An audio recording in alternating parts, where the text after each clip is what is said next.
మాల్పువా కోసం కావలసిన పదార్థాలు: ఒక half cup milk powder, half cup maida, batter కలుపుకోవడానికి కావలసినంత పాలు తీసుకున్నాను. తర్వాత నేను బ్యాటర్ కలుపుకోవడానికి ఒక బౌల్ తీసుకున్నాను. ఇప్పుడు ఇందులో ఈ మైదా అలాగే ఈ మిల్క్ పౌడర్ రెండు వేసుకొని బాగా కలుపుకోండి. ఇప్పుడు ఇందులో మనం తీసుకున్న పాలు కొద్దిగా పోసుకుంటూ కలుపుకోవాలి. ఒకేసారి మొత్తం పోయకండి, మరి పలుచగా కాకుండా గట్టిగా కాకుండా కలుపుకోవాలి. ఇలా ఈ కన్సిస్టెన్సీలో ఉండాలి. ఇలా చూడండి, ఇలా జారుగా ఉండాలి. మనం బజ్జీల పిండికి ఎలా కలుపుకుంటామో అలా కలుపుకోవాలి. ఇప్పుడు ఈ బ్యాటర్ని మనము ఒక 20 మినిట్స్ దాకా రెస్ట్ చేయడానికి ఉంచుదాం. మరోవైపు మనము పాకాన్ని సిద్ధం చేసుకుందాం. పాకం కోసం నేను ముందుగా గ్యాస్ వెలిగించి ఒక గిన్నె పెట్టుకున్నాను. ఇప్పుడు ఇందులో ఒక 1/4 కప్పు దాకా ఈ చక్కెర వేసుకుంటున్నాను. మనం ఎంత చక్కెర తీసుకున్నామో అదే క్వాంటిటీలో నేను నీళ్లు కూడా వేసుకుంటున్నాను. ఇప్పుడు ఈ చక్కెర మెల్ట్ అయ్యేదాకా మనం కలుపుకుంటూ పాకం వచ్చేదాకా దీన్ని ఉడికించుకుందాం. ఇలా చూడండి, మన పాకం తయారైంది. ఇలా తీగ వచ్చేదాకా మనము పాకంని తయారు చేసుకోవాలి. తర్వాత పాకం తయారైన తర్వాత మనం గ్యాస్ బంద్ చేసుకుందాం. ఇప్పుడు ఇందులో ఈ కొద్దిగా కుంకుమ పువ్వును నేను వేసుకుంటున్నాను. కుంకుమ పువ్వు లేకుంటే ఏమీ అవసరం లేదు. ఇప్పుడు ఇందులో ఒక 1/2 టీ స్పూన్ యాలకుల పౌడర్ వేసుకొని కలుపుకుందాం. కలుపుకొని ఈ పాకాన్ని మనం పక్కన పెట్టుకుందాం.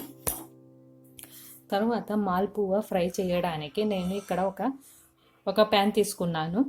ఇందులో డీప్ ఫ్రైకి సరిపడ్డ నెయ్యి వేసుకున్నాను. ఈ మాల్పువాని కంపల్సరీ నెయ్యిలోనే ఫ్రై చేస్తారు. అప్పుడే ఈ మాల్పువాకి మంచి టేస్ట్ వస్తుంది. ఈ నెయ్యిని మనము మీడియంలోనే హీట్ చేసుకోవాలి.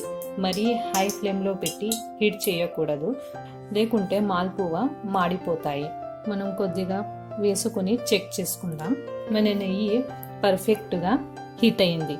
మనం ముందుగా సిద్ధం చేసుకున్న ఈ బ్యాటర్లో ఒక చెంచా తీసుకొని మధ్యలోనే ఇలా వేసుకోవాలి. లో ఫ్లేమ్లోనే దీన్ని మనము ఫ్రై చేసుకోవాలి. ఇలా నెయ్యిని మాల్పువా పైకి వేసుకుందాం.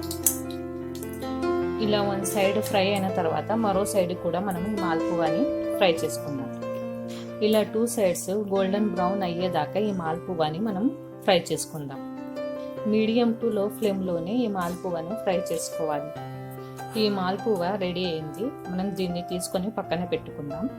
అలాగే మిగిలిన వాటిని కూడా మనము ఫ్రై చేసుకుందాం. ఇలా 2 సైడ్స్ గోల్డెన్ బ్రౌన్ అయ్యేదాకా ఫ్రై చేసుకోవాలి. ఇలా చూడండి, నేను అన్ని మాల్పువాలను ఇలా ఫ్రై చేసుకున్నాను. ఇప్పుడు ఈ మాల్పువాలను మనము ముందుగా సిద్ధం చేసి పెట్టుకున్న ఈ పాకంలో వేసుకుందాం. ఇలా వేసుకొని ఒక 2 to 3 మినిట్స్ దాకా దీన్ని ఇలానే ఉంచుదాం. ఇలా 2 to 3 మినిట్స్ అయిన తర్వాత మనం ఈ మాల్పువాలను తీసుకొని పక్కన పెట్టుకుందాం. ఇలానే అన్ని మాల్పువాలను మనము పాకంలో వేసుకొని సిద్ధం చేసుకుందాం. ఈ మాల్పువాలను నేను పాకంలో డిప్ చేసి సర్వింగ్ ప్లేట్లోకి తీసుకున్నాను. ఇప్పుడు దీనిపైన నేను ముందుగా ఇలా పిస్తా, బాదాం, కాజులను ఇలా పౌడర్ లాగా చేసుకున్నాను. సన్నగా కట్ చేసుకున్నాను. వీటిని వేసుకుందాం.